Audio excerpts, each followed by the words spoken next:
Kara, thanks for being with us this morning. Now, No the way that problem. many investors have seen it is sort of a big sigh of relief, but he's also been tough on things like Facebook misinformation, gig worker rights. What are you expecting?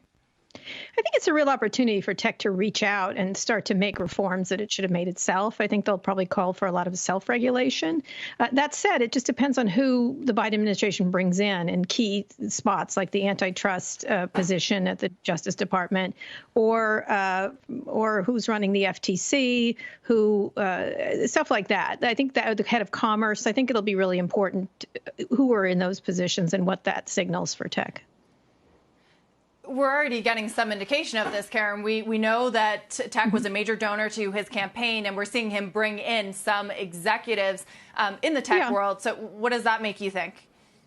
Well, I think there's probably executives from everywhere. I think people are overestimating the people. I think it's a lawyer, it's a couple lawyers, it's a PR person. I don't know if it's such big names, although they're going to, sprinkle different people throughout the various things, whether it's COVID distribution or all kinds of technology things. So you're going to see tech people sprinkled throughout the administration. The question is who gets the big jobs. If they put Elizabeth Warren, for example, in a job that could affect tech, that would be a big signal. That doesn't seem to be the case.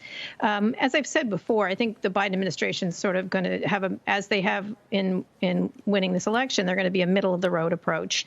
I think they're going to try very hard to get some bipartisan action, and you'll probably see a privacy bill, some ad bills, and things like that in Congress. And so I think it's not going to be end of the world for tech, and at the same time, I think they're going to have to really start to have some guardrails put around them, and I think that's probably where it's going.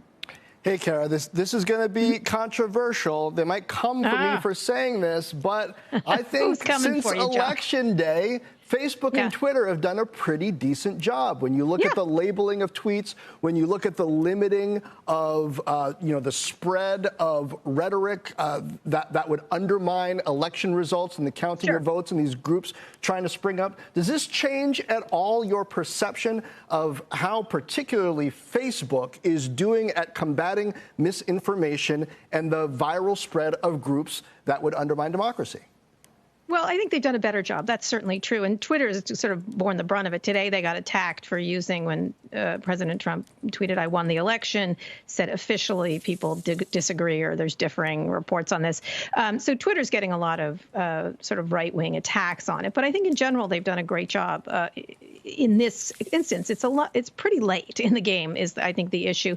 The other thing is, I think, like Mark Zuckerberg made a miss on the Steve Bannon thing. I think just Spotify just got rid of him today and everything, one of their videos. And so I think it's mixed in some cases, but it's definitely in the right direction. So directionally it's correct. And they kind of had to, right? They kind of didn't have a choice at this point. So I don't know. We'll see. We'll see if they continue and they continue to, exercise a little more editorial control over their platforms, which I think that is the direction you're seeing. Shepard Smith here. Thanks for watching CNBC on YouTube.